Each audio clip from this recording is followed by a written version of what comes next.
the ring. Victor Fernandez, John Keane, Domasu Tamiara, et l'arbitre José Cortez. Presenting the judges, scoring the foul from ringside, Victor Cervantes, John Keane, Tamotsu Tomihara, and a referee in charge, Joe Cortez.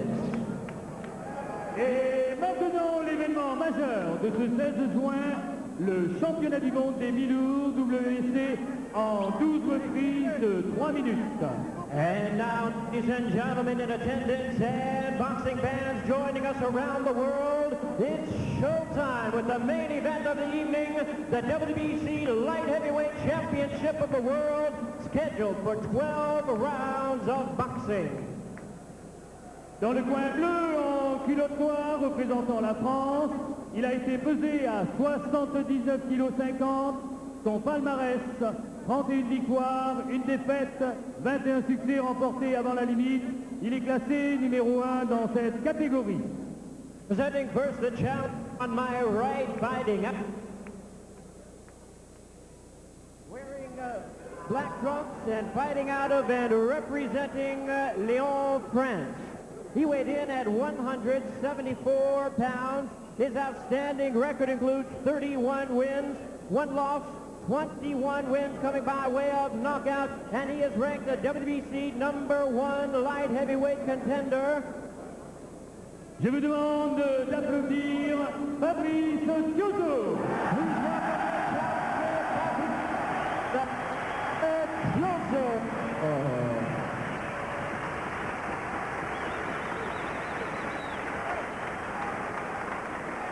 Il est dans le coin rouge, il porte une culotte rouge et blanche, il est originaire de Jamaïque. Il a été pesé à 79,1 kg. Son palmarès est de 48 victoires, 2 défaites, 1 nul, 36 succès obtenus avant la limite. Il a été 3 fois champion du monde. Il est champion au titre de cette catégorie de mi-lourd WBC.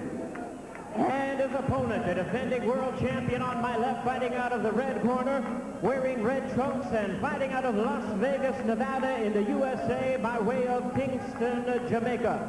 His weight 174 and 1/2 pounds. His record 48 wins, 2 losses, 1 draw with 36 wins coming by way of knockout. And here is the 3-time world champion and current WBC light heavyweight champion of the world. Voici dans le coin rouge, McCallum, the body snatcher, l'arracheur d'organes. Introducing Mike, the body snatcher, McCallum.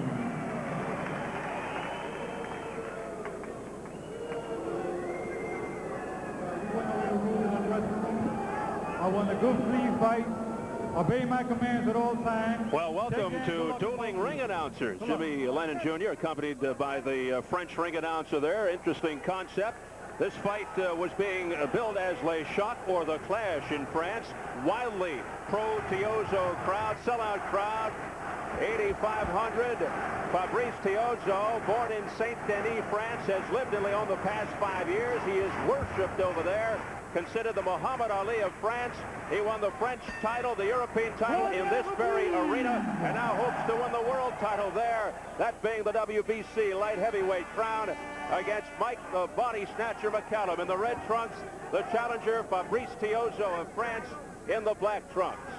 Well, Steve, he's going to have his work cut out for him today. He's in with one of the oldest and sharpest masters of the game, Mike McCallum. Mike McCallum trained 9 weeks in Big Bear with 83-year-old Hall of Fame trainer Eddie Futch, who could not be with McCallum for this fight. He's with Riddick Bowe preparing for the fight with Jorge Luis Gonzalez.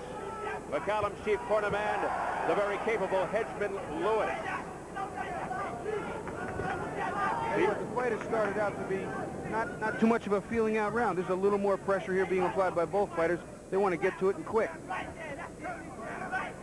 Tiozzo, typical European-type fighter, Bobby, as you know, in that he stands straight up in front of his opponent, comes forward, he's tough, has a pretty good chin. He's been dropped 3 times, never knocked out. He's aggressive.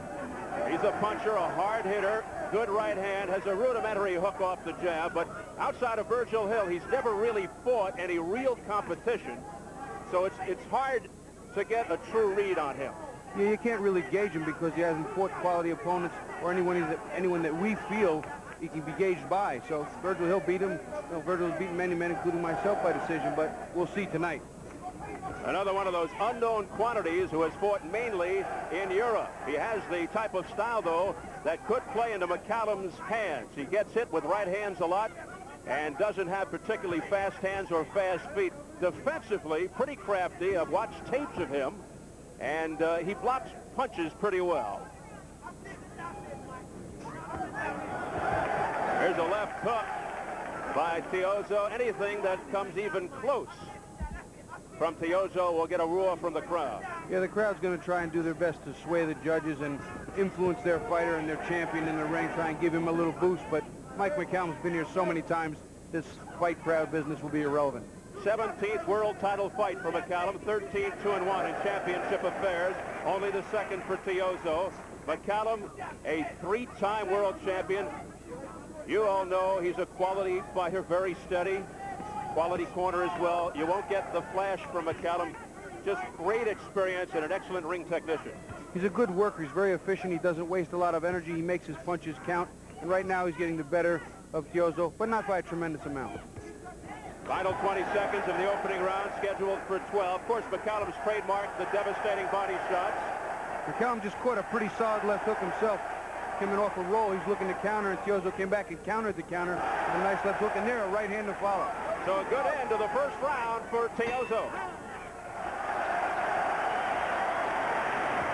WBC light heavyweight champion having some difficulty toward the end of round one against the challenger in the black trunks, Frenchman Fabrice Tiozzo, 31-1 with 21 knockouts. McCallum 48-2-1 with 36 KOs. Tiozzo has been training 3 hard months for this fight, mostly because he's had some difficulty with his weight. He's at 174.25 for this fight.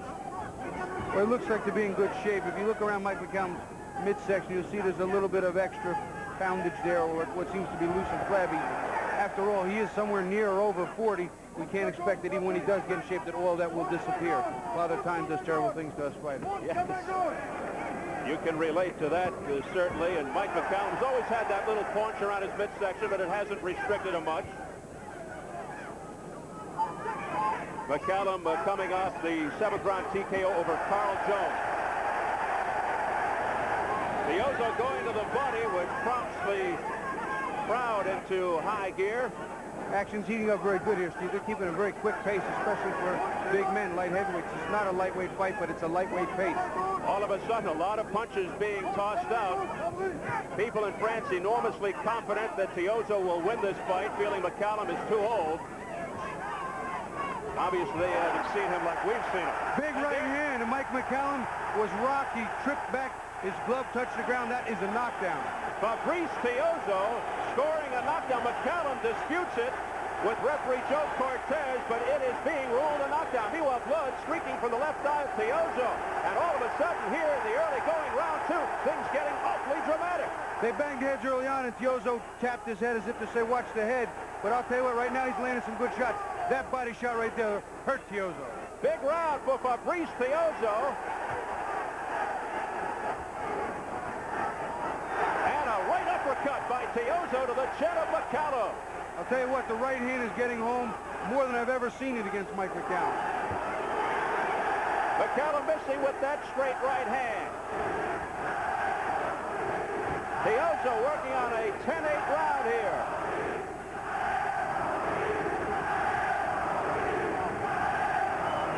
Under 30 seconds to go in round 2. Joe Cortez calling time. I think there's one of the laces on the gloves or something he was pointing to. I don't know what it was. Maybe a mouthpiece. It looked like the mouthpiece, so they continue. Huge round for the challenger, Fabrice Tiozzo, in only his 2nd world title fight, looking for his first championship.